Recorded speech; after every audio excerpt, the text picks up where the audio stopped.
Good morning, everybody. Thank you very much for being here for this press conference to review 2024. It's a pleasure to have you all here and punctual as well.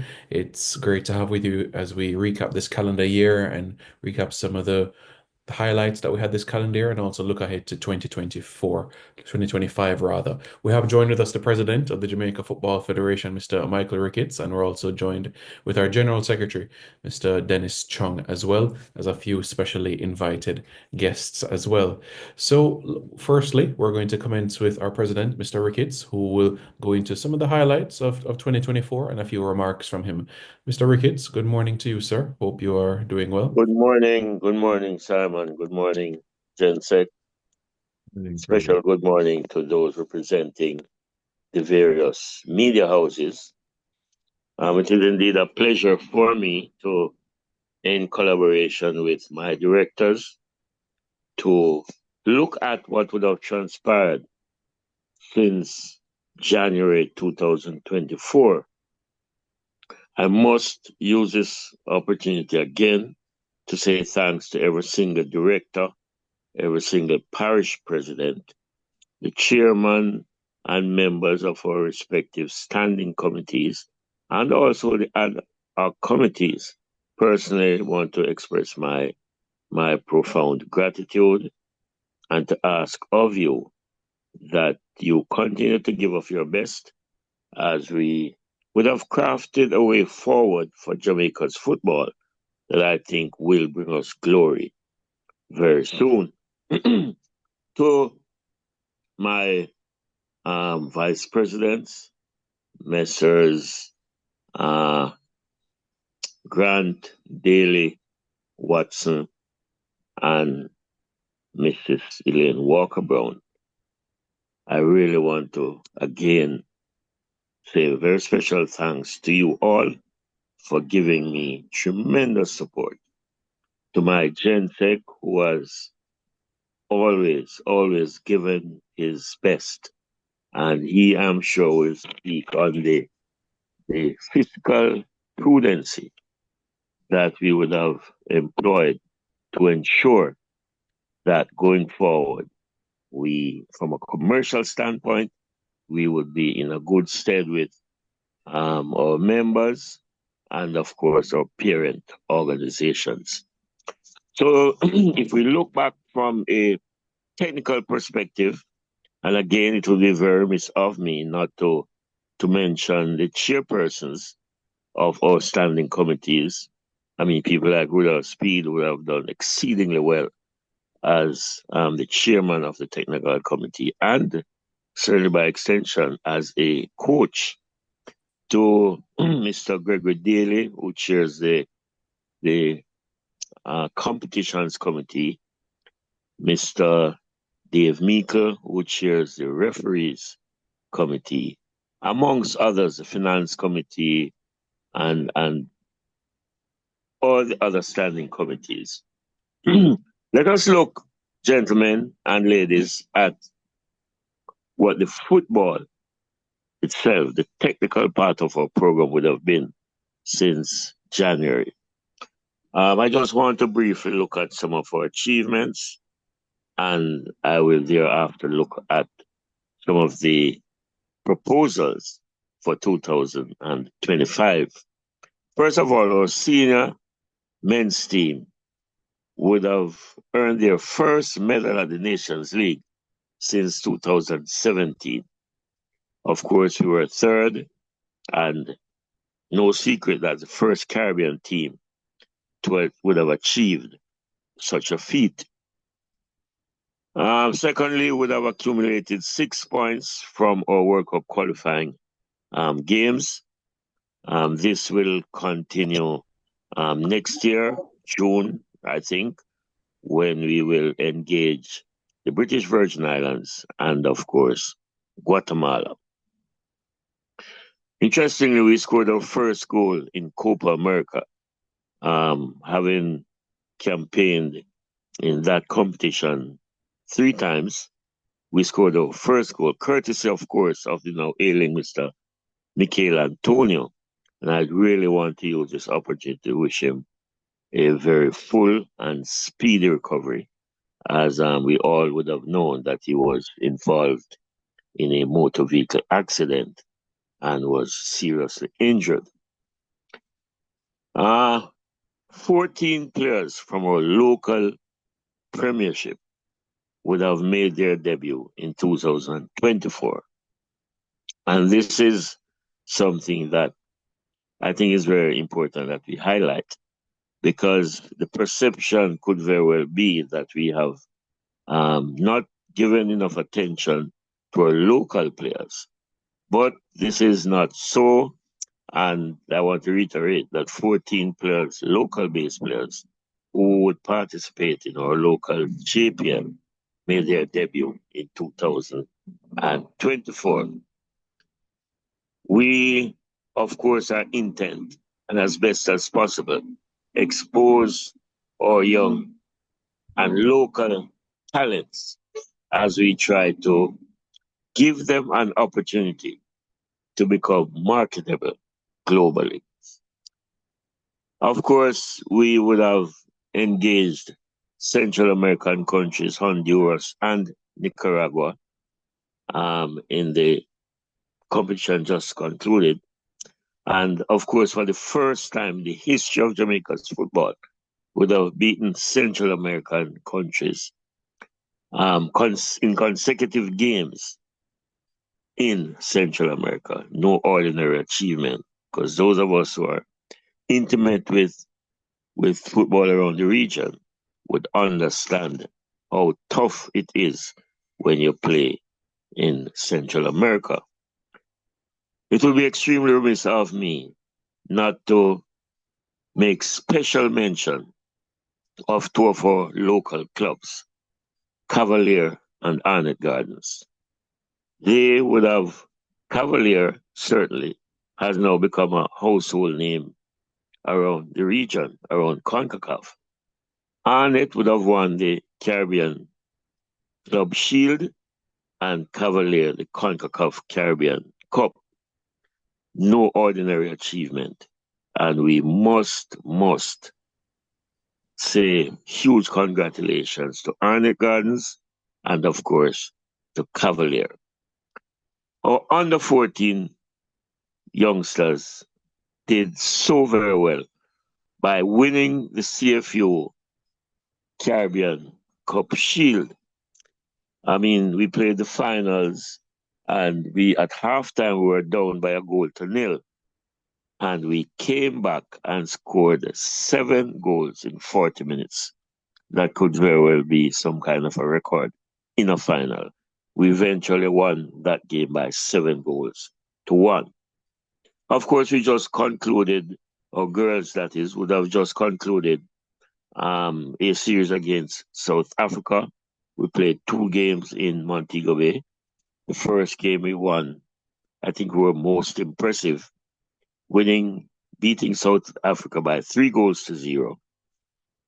In the next game, of course, we won 3-2, so the tie went down 6 goals to 2. Must recognize the achievements of Miss Khadija Shaw, who was 15th in a global competition. Of course, she was 15th for the women's Ballon d'Or. This speaks volume. And when you think that Bonnie is a homegrown talent, went to Crescent Primary, then to St. Jago, and really grew up through our youth program. Again, I must say thanks to my technical staff. And when you look at the achievements of our men's team, our youth teams, and of course our women's teams, the entire technical staff of each of these units must be commended highly. Our coaching education would have produced some, and I have no apologies saying some coaches with great ambition and great skills. When you look at Arnett Gardens, which is coached by Xavier Gilbert, He is one of the 6 A-licensed coaches in Jamaica. When you look at Peart, who is the principal for the coaching school, he won a national competition, the Champions Cup. When you look at Vassar Reynolds, won the Manning Cup with Kingston College, he is also a licensed coach. When you look at Garvey and Meron Gordon, he is also a licensed coach. And finally, Rudolph Speed. And like I've said, Cavalier and Speed have now become a household name around the region, around the CFU and around the CONCACAF. Just last weekend, I was at a CONCACAF president's meeting, and Cavalier and Speed was virtually the toast of the convention. So, I mean, we locally seem to take these things lightly, but people around the region really don't. And again, I must congratulate our coaching, education, support staff, headed again by Peart and Speed. They certainly would have done so very well. From an administrative standpoint, we have been having discussions with GC Foster to try and empower some of our local administrators, and that program will certainly be rolled out very soon. To our referees, who again would have done exceedingly well both locally and on the global stage, we really want to say thanks to Victor Stewart, Dave Meeker, and the others who would have crafted a way forward for young referees. And I do believe that sometimes they come under undue pressure, but that's what refereeing is about. So I always say to them, you must stay strong. I mean, you have to be tough mentally. And they really have done so very well. As we look forward to, 2025, 2025 is going to be a very, very, very exciting year and a year filled with footballing activities. Our young under 17s will take a sojourn down to Mexico. I think they leave on the 4th of January to participate in a tournament in preparation for the World Cup, which would take place in Guatemala in 1 month from this sojourn in Mexico. So that starts, I think, the 6th, and then the World Cup qualifiers will take place in Guatemala from February 8th to 16th. We also will be trying to organize a number of practice games in preparation for the World Cup qualifiers for a senior men's team. We have, albeit in a very embryonic stage, been having discussions with Trinidad for them to come to Jamaica to participate in a 2 or 3 match series sometime in early February. So the Reggae Girls, their World Cup, or rather, yes, their World Cup campaign kicks off in October of 2025. The under 17 qualifiers for women takes place in January in Nicaragua. The under 20s, that's a women's version, takes place in Nicaragua from February 20 to 25. And of course, the Gold Cup preliminaries with our men's team takes place in March 20 to 25, with 2 games against St. Vincent and the Grenadines. And that certainly will be home and away. I really would want to say something on fiscal management, but that certainly would be more of Dennis's portfolio responsibility. So he will deal with that. Again, I want to say thanks. And if there are questions, I'm pretty certain that there is a segment for that. Thank you, Simon. Yep, thank you very much, Mr. Ricketts, for that comprehensive report and summary of 2024. Mr. Chung, before you go into the updates, is there anything you'd like to add to what Mr. Ricketts said in terms of the updates or congratulatory No, messages? no, I think the president has said it well in terms of the technical side. So I mean, I know questions will come out and that might clarify anything for anyone, but certainly the president has said it well. One of the things I'd add maybe is that the under 14 team that the president mentioned is the only team that has won that is all local players and staff. So that is a significant accomplishment. Yeah. Okay, no Yeah. problem. You can proceed ahead now, Mr. Chung, with updates from your All standpoint. right.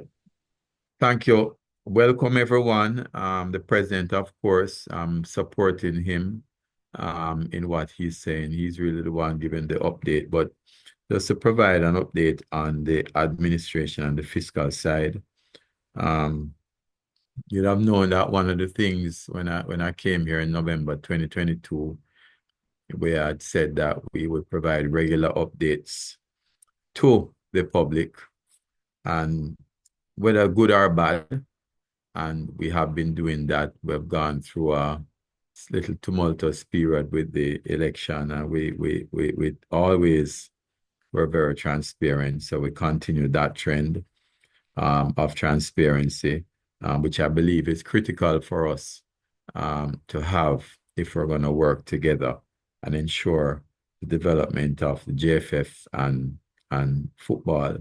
I would have been now in the well, after 2 years, everyone knows I'm on a 3-year contract with the JFF. So this would be I've completed 2 years now. So let me start by just saying that, um, we are very happy with the support that the media has always provided to JFF, and reported on on our progress, and we are also happy with the staff. I want to thank the staff of the JFF for the support that they've provided, because as we know, the it as one famous prime minister said, it takes cash to care, and therefore the monetary or the fiscal side of the program is always very important. I want to start by just saying first that there's been some staffing developments you should know about, and I want to celebrate some people. We have 4 persons who are going to be retiring at the end of this year. Um, those persons would have mentioned before, Mr. Wendell Downswell, who has served very well the JFF and Jamaica football, and enough cannot be said about Wendell's contribution. Mr. Earl Bailey, who has served us very well also, and has been a face of football. Beverly Melbourne, sorry, thinking about the runner, who has served us very well also, and Mrs. Watson, who is our security officer, who has served us very well. Some of them will be going on to additional contracts with the JFF, of course, but they're in their substantive role. They will move away from that. Mr. Simon Preston is now the press officer of the JFF, as you'd have seen, and we'll have a marketing manager who will be joining us next year as we focus on the revenue building side of the JFF. And other updates on staffing issues will come during the year 2025, the start certainly. So I want to take the opportunity to thank these persons who have contributed significantly. You'll hear more about how we're going to celebrate them, and also the staff at the JFF, because it has been a lot. I mean, a lot of times people don't see the background work that's happening that goes into a game or the organization of the events. I want to also thank the 3 support groups who have come out and have played a significant role in helping us to mend the image of the JFF and get more support out there. In particular, persons like Errol Walters out of New York, Kyle Wallace out of New York, and Huntley Dickinson also. And also you'll hear from Gary Graham about an initiative he's working on with us. These are persons who have come out and said, hey, we recognize what is happening with the JFF and we want to lend our support, right? There has been no cost to the JFF, and therefore I want to thank these persons for their contribution and their continued support to the JFF. And it shows that they're really true Jamaicans, even though living in the diaspora, to develop the brand of the JFF. I want to now just give you an update on the operations, where we are from a financial point of view. Over the past year, we've put a lot of policies in place. Of note, we've had the travel policy, which we've worked with FIFA on putting that in. And we are now at the end of a procurement exercise for a travel advisor who is going to be with us for the next 2 years. That process has closed in terms of the bids on Wednesday, and we're now in the process of selecting that successful candidate. The reason why this one is important is because, we would have had in this year a successful audit coming out of FIFA or central review audit, where the only issue remaining was the one of the travel procurement. The Caribbean in particular has been very difficult in terms of adhering to the procurement rules that were there before because of the limited number of spaces we have available in the Caribbean. And therefore, each time we get a quote, the price would automatically go up because once they reserve the seats that we've asked for, then the demand would still be there, but the supply would go down. So we've had to work on another initiative with FIFA, and we're expecting to close that and in January announce a travel consultant who will be working with us, successful person from the bid. So we've put in place a lot of policies to strengthen the governance, financial governance, and other governance of the JFF. And we think that we've been doing the best that we can and leading the way for that. In particular, some of the improvements that we've made has really helped with our own compliance. So the JFF continues to maintain a relevant and up-to-date tax compliance certificate. As I always say, is not something that many companies can say that they have. We've had now for over a year had an up-to-date tax compliance certificate. So we're in a good stead with the tax authorities. And just to look at the financial side, year to date, November, the 11 months, the JFF has reported a surplus of $105.3 million. This is compared to a deficit of $11.4 million the same time last year.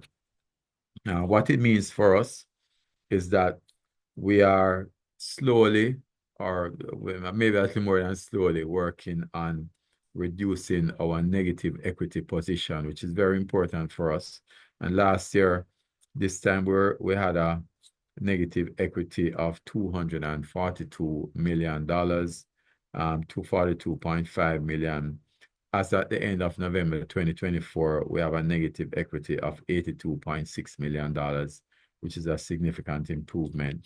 And for those who are accountants, when you look at your balance sheet, as I'm an accountant, you will see the significant improvement in our current ratio. For example, moving from 0.4 to 0.58 this year, which the measurement is that the closer to 1 or over you are, the better it is. So we're making moves in that direction. We've managed to, by doing so, increase our cash resources and reduce our payables significantly to the point now where we really don't have any aging issues. With I would say 90%. we've paid up everybody that we've owed, and within the credit period. So we've made some significant strides. We have all the players who play for us. We actually have paid up the current players. And we've had issues with those things in the past, and we're now current. In fact, the game that just ended, the South Africa game, we're actually making those payments have been made for the game to the girls. And also the men have been paid up.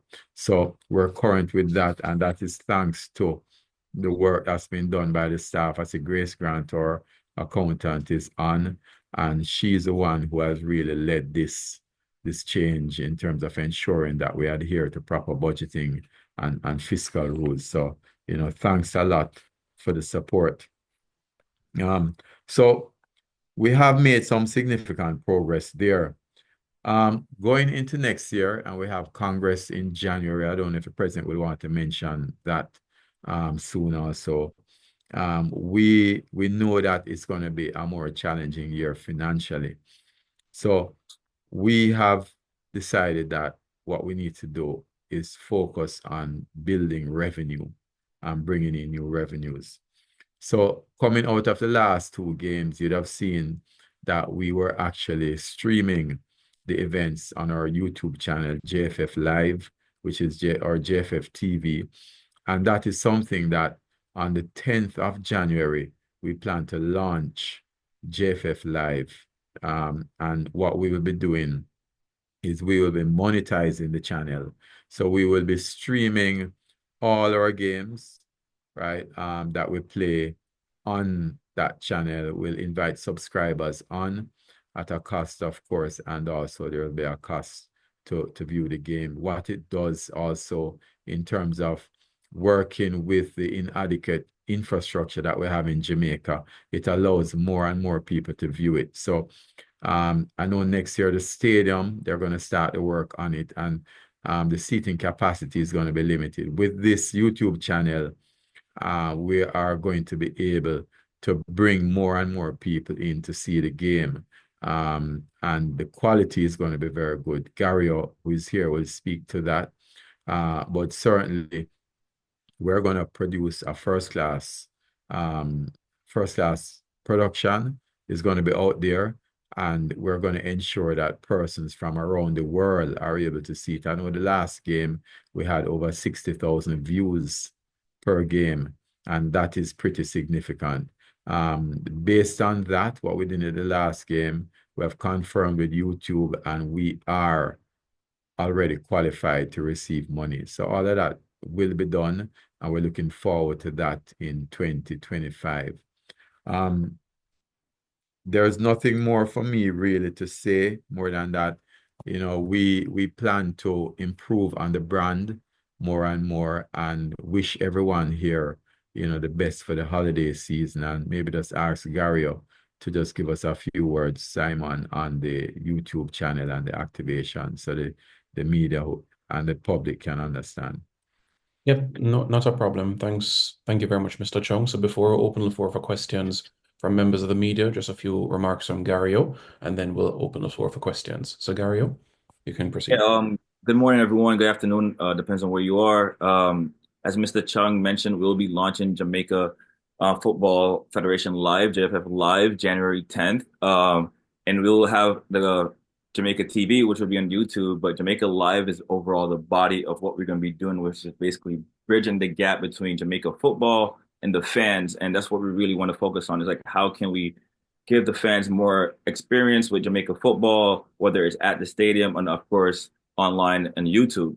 And within that subscription, there will be a lot of perks, a lot of engaging benefits for the fans to be a part of. It'll be something that the fans should be excited about, and not giving away too much right now. Let's just say like it's going to be a very incentivized package that comes with this offer. So I'm excited for it. Sounds good. Thank you very much, Gario. Okay, so now we have the question and answer segment. Let's start with Cronky. You can proceed, unmute, and go ahead. Well, I'm very excited about the YouTube channel. I started doing some quick calculation, Dennis, and it should be very lucrative, no matter how you look at it. Secondly, first, thanks to the President Dennis for being on my program more recently, Cranky Live, to discuss some of these matters. And given I have a litany of questions, Dennis and the President, I hope you return soon to answer some of them, because the two-question limitation is killing me. Since all your comments have been about positive achievement, I'm going to do a more balanced question, actually, which is, what goals were set in 2024, which have not been achieved, or not been achieved to your satisfaction? And what have you learned from this, and how are you addressing these? That's three questions, Cranky. Thank you very much. Mr. Chung, you can go. It's one question about the goals achieved in 2024. I don't know if the president wants to take that first. The question, I heard a little bit about what we did not achieve. Was that? Yeah. I'll ask one question because Simon is saying it's three. So I'll ask one question. What goals in 2024 have you not achieved? What are you doing about it? It's one question. I am not sure. I mean, you probably could help me with this, but there are, of course, we're not infallible, so we would have fallen short in some areas. I mean, I think we have not been able to expose enough of our young players. And I want to use this opportunity of highlighting a successful schoolboys competition, which would have given us an opportunity to see some of our youngsters who would have come up through the ISA ranks. So that is something that we can't discount. But that, sir, would be one of our weaknesses, to expose. And having now done so very well with the support of the TDS program, and having done so well with the under 14s, I think we are on track to have this issue corrected. Or under 17s, I mean, have trained very well. I am really very hopeful and optimistic that they will qualify when they get into that tournament in February. But I think that would have been probably our main issues. And of course, having lost to the US twice, that is nothing for us not to be, I mean, ashamed about, because we, I think, was very competitive. We were competitive in both games, but I would think from a technical perspective, composure in front of the goal would have let us down. We really need to produce some more world-class players. And having now established this coaching empowerment program, we are online to, of course, making better players, better development program, and of course, high quality senior players. I hope that answers your question. I have one related question. Yeah, Cranky, if I can just put in something, Okay. Cranky. Certainly for me, I think that I was hoping that we'd have had more sponsors coming on, not just at the level of the JFF, but also at the local level. I think that the elections would have put a damper on that and created some negative imaging. I've last year, for example, I was in negotiations with a major sponsor, and because of the elections, they pulled out and didn't do anything. But I'm heartened recently by some approaches, including two persons who approached me, two different organizations, about sponsoring at the local level, right? So not at the JFF level, but the local parish level, and I'm having discussions on that. And I think that as we change the image more positively of JFF, so when people don't see that you owe money all over the place and that more and more people come on. I mean, that's how corporate people are. So I'm hoping that, two have come on at the local level. I'm hoping that more will come on and talk to me. And this is based on their own initiative, eh? So it's not people that we've actually gone out and spoken to. And I'm hoping that more people also come on at the national level. So that is just the timing of it for me. Would have been a disappointment for 24. Well, I'm very pleased and comfortable about direction of travel when it comes monetarily, Dennis, because I know you're taking care of that, and I'm glad you focus on that. And I want to talk to you a lot more about that. But here's my second question, because we've talked a lot about the positive aspect of things, and I love that. But, and I mentioned it before, Dennis, the under 20, we have said nothing about that. We exalt the under 14. We talked about the women against South Africa, how well they have done. We've talked about Reggae Boys making Copa. The under 20 didn't do well in the Central America tournament, in the CONCACAF tournament. We promised to have a post-mortem on this. It has not occurred. So as we laud our success, as we feel good about our success, or I wouldn't call them failures, but us not achieving some things, we have to think about how we provide the public with transparency about these things and how we address them. So what is the story on the under 20 in the postmortem? Honestly, I'm going to ask the president as a more technical person to address that for me. President. Yeah, I mean, of course, we didn't do an in-depth post-mortem, but of course, based on the reports that would have gotten from the technical committee and from the head of delegation, there were glaring issues that ought to be and must be addressed. So yeah, we are aware of what the issues were. I think indiscipline would have been of some concern on that ill-fated tour. But we are aware of what the issues were, and we are intent on having them corrected, sir. Okay. That's my two quick, Simon, since you've limited me to two.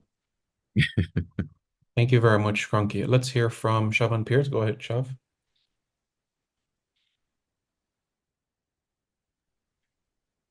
All right, your microphone is open, but I'm not hearing you, Shav. Can you speak? Because I'm not hearing you. If not, we'll proceed to somebody else until your microphone is sorted. Bryce, go ahead. Hello, good morning. Can you hear me? Yes, go ahead. Okay, so just really one question that I have to ask is that so with all these achievements, what role can we expect the JFF to play now in 2025 to ensure that Jamaican football at all age groups maintains its success in the Caribbean region as a standard bearer, as well as improve in its standings in the global stage? All right, I suppose, Dennis, that will be directed to me. Yes, President. But very, very relevant question, Mr. Bryce. And of course, we have a technical committee that is already working on transferring the talent from 14 to 15, 15 to 17. And we would have already had discussions in this regard. I mean, next year would be the CONCACAF under 15, and we're hoping that the under 14, a nucleus of that under 14 group, would be able to make the transition to the under 15s. Then those under 15s next year will certainly now be the core of the under 17s for the following year. And I think it's timely that our under 14 would have done so very well this year. And again, I want to give some credit to the TDS program. And the under 14s now will hopefully make the transition to the CONCACAF under 15 next year. Under 17 World Cup now is every year. So we have to put some succession planning in place to ensure that we are very, very competitive for the next, at least for the next 5 years, when the under 17 World Cup will be every year. And these 5 consecutive tournaments will be played in Qatar. So yes, we are very aware of the importance of engaging the right technical persons. And I did mention the skill sets of our A licensed coaches. And there are a number of B licensed coaches now who are prepared to move on to become A licensed coaches. So the coaching aspect of it, and of course, harnessing the talents at under 14 to go to under 15, and then under 15 to under 17, very important. And that's the route our technical committee will be taking. Bryce, did you have a follow-up? Okay. Okay. Mr. Chung, there was a question in the chat in relates to updates in relation to airline deal. Do you have any updates where that is concerned?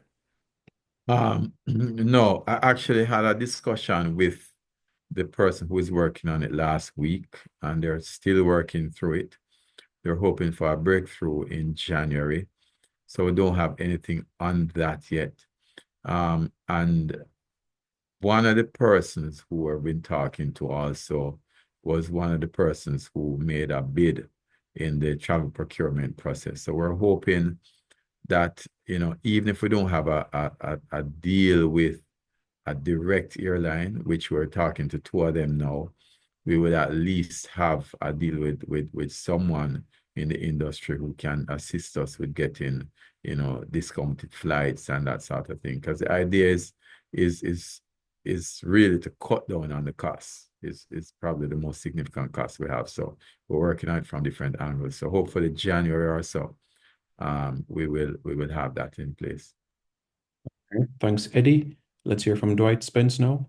Mr. Spence. Good morning, everyone. Good morning, Simon. Good morning to the JFF leadership team. Good morning, sir. Thank you very much. This is more a technically related question. In regards to our young and viable up-and-coming professionals, as you mentioned, there were 14 domestically groomed and homegrown reggae boys that made the senior national team squad in 2024. What are your plans for elite U17, U20, U21 players in collaboration and synergy with the technical committee, Coach McLaren, and technical director Wendell Downsville to further the development of homegrown players and also integrating the players in the diaspora in those elite player age groups? Once again, that's a U17, U20, U21, and U23 levels. Okay, sir. Thanks a lot for your question. As it is structured now, the country is divided into 4 regions. Each region has a scout that is part of the technical development scheme. And like I said, each region has a scout. And the role of that scout is to move around the respective parishes and to identify elite players, have them recommended to Speed and Downsville and that committee. And then we take them as the elite players now spread all over the country from each of the 4 regions and certainly from each of the parishes. Then we take them to the technical center based in Kingston and have them there in an organized setting, operating as an academy. And of course, from that group, we would make the transition to the respective age groups. We have had some discussion with Coach McLaren, and we, of course, is very serious about not bypassing our own local talent, who sometimes may feel shortchanged. But we will be working on that assiduously and with the highest level of urgency to ensure that the elite local players get their slice or get their opportunity to showcase their talent at the national level. So we have had this discussion. I mean, Pierre 2 is at under 14, is very well aware. Freddie Butler, who is at under 17, he is very much aware. And of course, the under 20. And this goes also to the fairer sex, to the ladies. We want to ensure that each of our reggae girls get the opportunity to showcase their talent. So this is something, sir, that we are aware of and something that we are giving some serious attention. Thank you very much, Dwight. And Go ahead, one more Dwight. question, Simon, if I may. Okay, go ahead. This is more a financial question geared toward Mr. Speed and anybody involved in that standpoint of the JFF. How has your goals towards Adidas revenue been? And are there do you see a greater need for either an online presence or a physical store presence or a physical presence of Adidas kit sales at matches or in a physical store to enhance that revenue growth come in 2025 and as we kick into the World Cup here in 2026? Dennis, I think you should take that on. I believe he's muted. Yes, Mr. Chung. Yeah. The revenues from the Adidas deal have been consistent with the contract. So we're happy for that. It does have some performance related triggers in there. So, we're hoping that next year we'll see even more coming. But the revenues have been well received. It has been good. And Dennis, you need to let the gentlemen and maybe ladies know that on the 19th, that's next week, Thursday, I think, we'll be having an end of year meeting with Adidas just to review what would have transpired through 2024 and for them to give us an update on what will happen in 2025. Yes. So we'll be reviewing that next week. In terms of presence, I mean, our contract, of course, restricts us from selling. We think Adidas does have a very good online presence. What we don't have is presence in terms of a physical presence in the country because they really distribute through Adidas retailers. So what we've been trying to do is see if we can actually get some things to sell here. But that is something that Adidas will have to approve. What I think is important also is because we see a lot of merchandise being sold that are not genuine. We've pointed that out to Adidas also for them to address it. But there is nothing else that we can do from that standpoint. We're waiting on them to come back to us and say, yes, you can sell some of these items, but until then, our contract does not allow us to do that. What we want to do here, though, is we are looking at developing a JFF store where we can sell JFF merchandise and also merchandise for the clubs, the JPL clubs. So that's one of the things that we're looking at an online store and also a physical store. But we couldn't be selling the Adidas branded kits because that's outside of our contract. Thank you very much. Thank you, appreciated. Dwight. Thank you, Dwight. Before we go on to Kathia, we just acknowledging the presence of the general manager of the JFF, Mr. Roy Simpson, who has joined us. Kathia Davis, good morning. You can unmute and go ahead. Hi, morning, gentlemen and ladies. I just want to find out in terms of how it is that, or let me rather ask this, are there any plans to establish partnership with international clubs or organization to enhance our local football?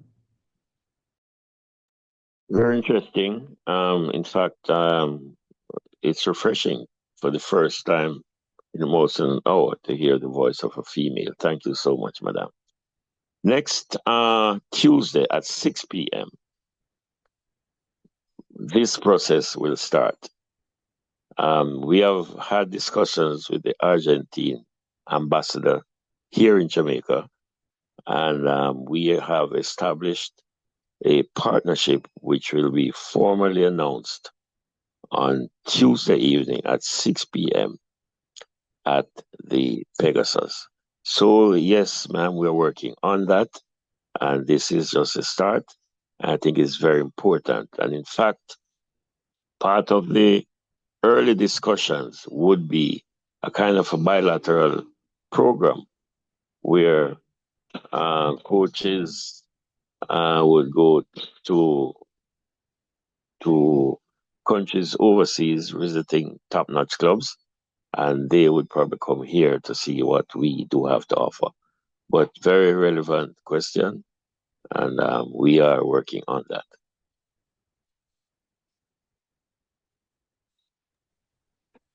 All right, great. Thank you.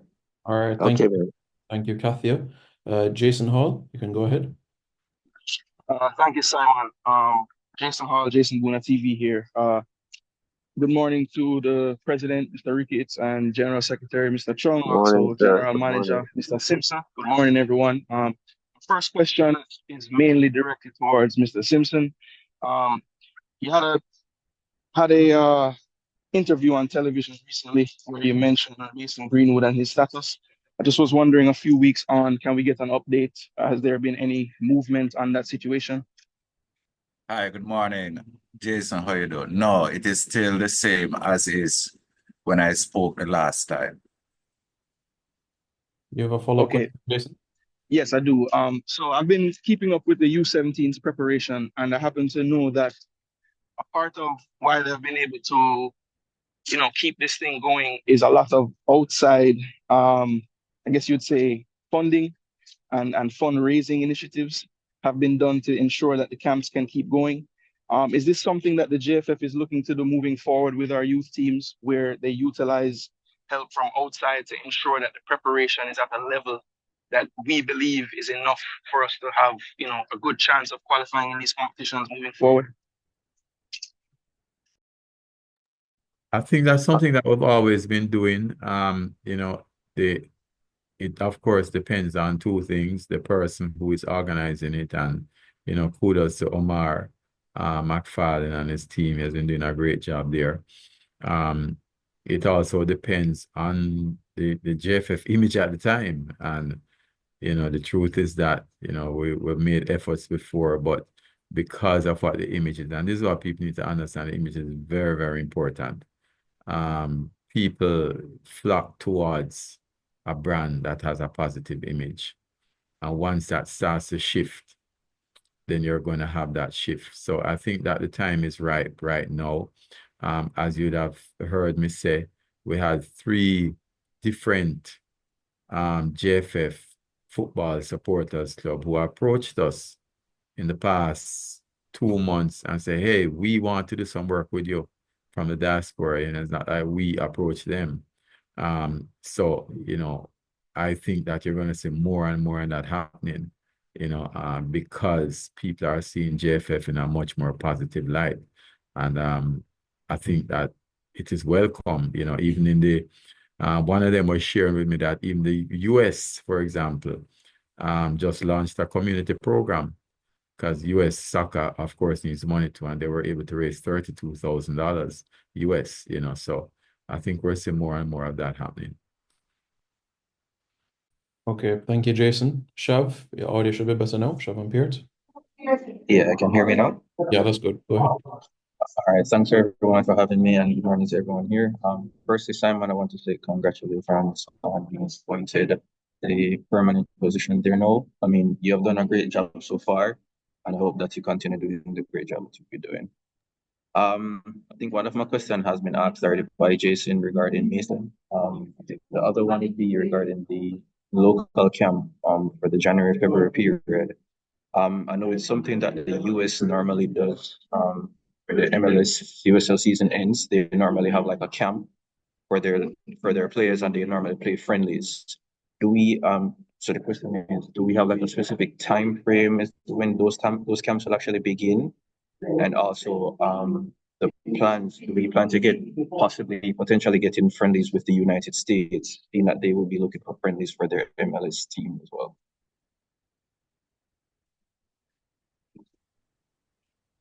Roy, you want to answer that? Can you? Hi, can you repeat the question? My connection dropped a little.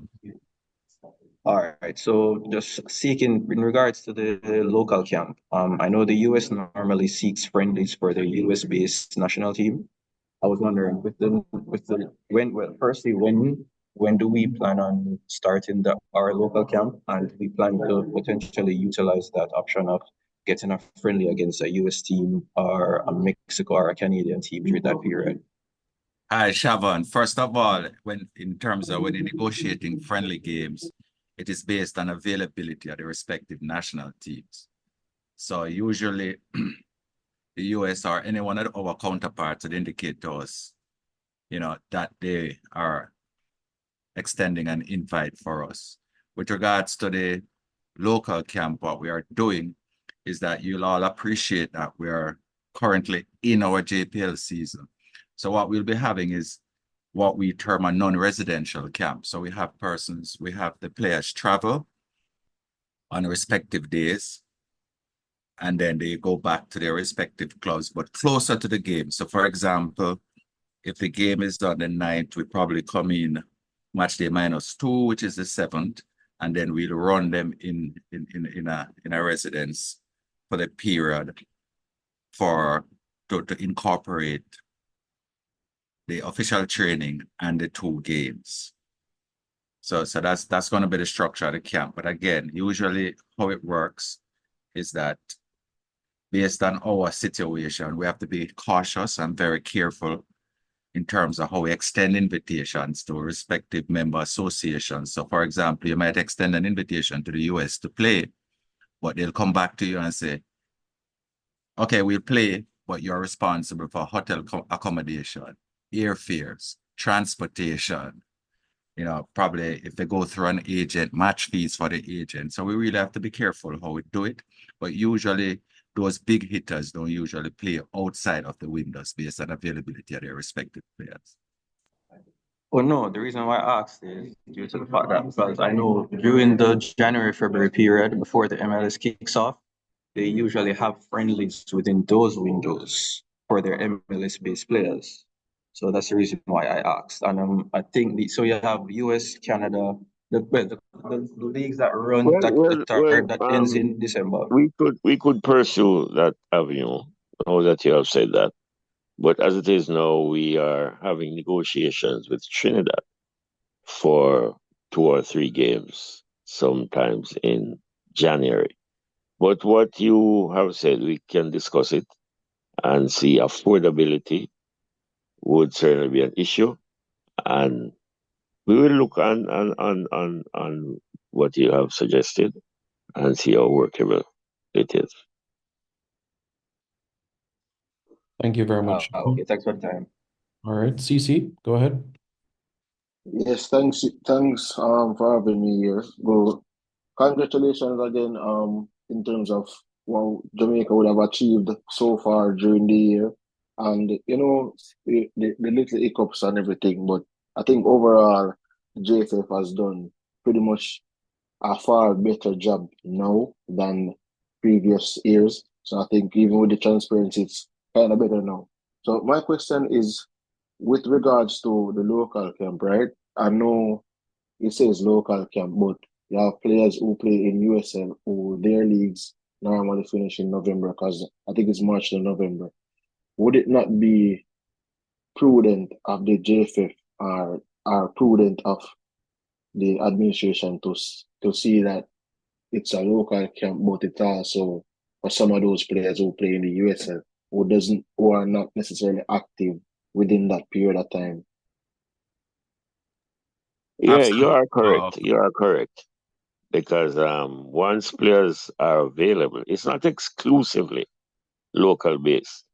Because those who are domiciled in, say, North America and are not actively participating in official competitions, they would be invited as well.